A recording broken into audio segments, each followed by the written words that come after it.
आज मी बनवणार आहे घावन घाटले। सुरुवातीला मी 2 कप तांदूळ घेतलेले आहेत। हे तांदूळ आपल्याला स्वच्छ पाण्याने धुवून घ्यायचे आहेत। आता हे तांदूळ मी स्वच्छ धुवून घेतलेले आहेत। आता यामध्ये मी पाणी घालून एक अर्धा इंच वरती राहील असं पाणी ठेवायचं आहे। तुम्ही रात्री झोपताना हा तांदूळ भिजवून ठेवावा आणि सकाळी उठल्यानंतर मग पाण्यातून बाहेर काढून बारीक वाटून घ्यायचा आहे। तर आता हा मी 8 तास भिजवून ठेवणार आहे। 8 तास झालेले आहेत तांदूळ भिजून। वाव, मस्त छान फुगलाय तांदूळ। तांदूळ आपल्याला बारीक करून घ्यायचे मिक्सरच्या भांड्यामध्ये घालून। हे पाणी आपल्याला वापरायचं नाहीये। पहिला पाणी न टाकता आपण थोडंसं वाटून घेऊया। तांदूळ वाटलेला आहे, याच्यामध्ये फ्रेश पाणी घालायचं आहे। ते थोडंसं पाणी घालायचं आहे। पुन्हा एकदा मिक्सरला बारीक करून घ्यायचं आहे।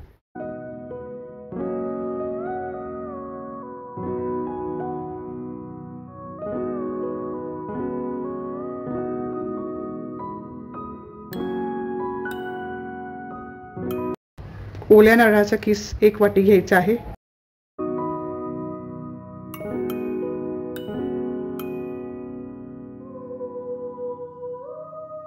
आता मिक्सरच्या भांड्यामध्ये थोडंसं पाणी घालून आपण ते राहिलेलं हे पाणी सुद्धा यामध्ये घालून घ्यायचं आहे। चवीनुसार मीठ घालून घ्यायचं आहे। सेंदव मीठ घातलेलं आहे मी आणि हे छान मिक्स करून घ्यायचं आहे। 1 छोटा ग्लास मी पाणी घालून घेते। आता हे छान मिक्स करून घ्यायचं आहे।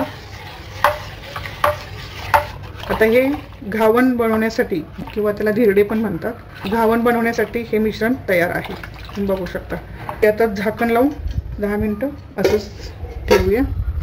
घावन बनवण्यासाठी आपलं हे तांदूळ आपण हे छान त्याचं वाटण केलेलं होतं। आता हे पहा, अजून थोडंसं घट्ट वाटतंय। अर्धा कप पाणी काढून घेते मी। घावण्यासाठी हे मिश्रण तयार आहे। आता आपण पॅनवरती घावन घालून घेऊया। इथे गॅसवरती मी पॅन ठेवलेला आहे। पॅन गरम झालेला आहे। आता थोडंसं मी कांद्याने तेल लावून घेते।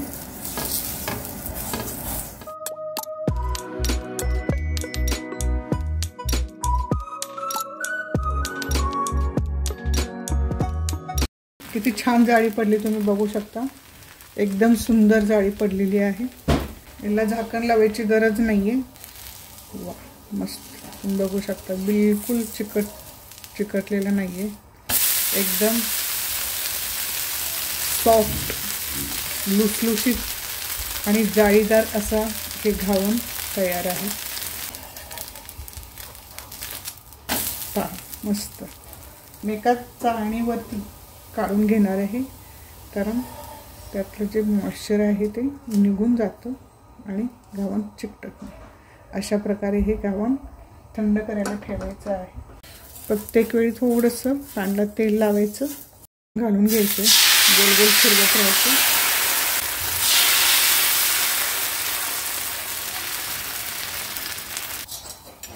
काढून बघूया आपण। खूप इझी निघतात। वा,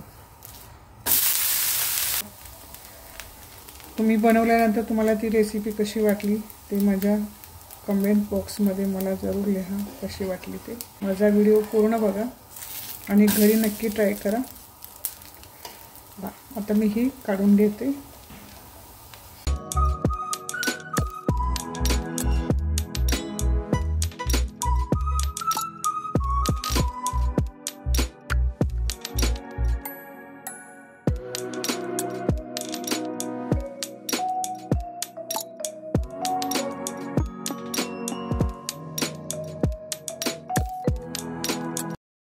तेलाच्या ठिकाणी तुम्ही तूप लावू शकता।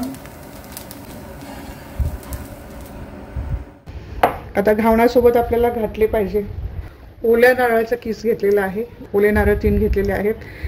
हा जो भाग आहे तो मी पूर्ण काढून घेतलेला आहे आणि पांढरा भाग फक्त मी किस केलेला आहे। ओला नारळाचा किस आहे तो मी एका मिक्सरच्या भांड्यामध्ये थोडासा काढून घेते। ते थोडंसं पाणी घालायचं आहे आणि मिक्सरला वाटून घ्यायचं आहे। आता हे वाटून घेतलेलं आहे मी।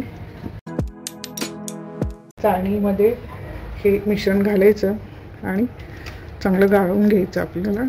उरलेलं किस थोडंसं पाणी घालून पूर्ण काढून घ्यायचं आहे. घट्ट दाटसर नारळाचं दूध ठेवते आणि उरलेला हा किस पण मिक्सरच्या भांड्यामध्ये घालून घेते. अर्धा ग्लास पाणी घालते आणि छान वाटून घ्यायचं आहे.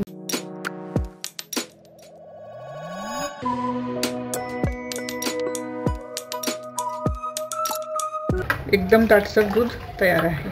इथे मी एक छोटा चमचा बेसन घेतलेला आहे. थोडंसं पाणी घालायचं आहे आणि हे छान मिक्स करून घ्यायचं आहे. अशा प्रकारे फेटून घ्यायचं आहे.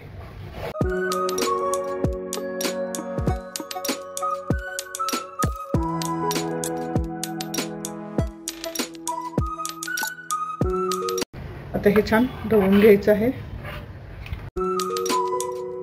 अर्धी वाटी गूळ घेतलेला आहे. गोडाचं प्रमाण तुम्ही कमी जास्त करू शकता. गूळ पूर्ण मिक्स करून घ्यायचंय. आता हे नारळाचं दूध मी गॅसवरती ठेवलेलं आहे आणि ह्याला चांगली एक उकळी येऊ द्यायची आहे आणि हे उकळी येईपर्यंत ढवळत राहायचं आहे.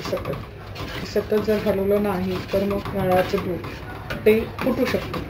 त्यामुळे असं सतत ढवळत राहायचं आहे आणि उकळी आल्यानंतर एक अर्धा मिनिट मी असं छान शिजवून घेणार आहे. घावणासोबत जर हे घाटले बनवले तर सर्वांना आवडतील बघा. आता हे आपण थंड करायला ठेवूया. असंच आपलं हे घाटले तयार आहे. तुम्ही बघू शकता. मस्त परफेक्ट रेसिपी झालेली आहे.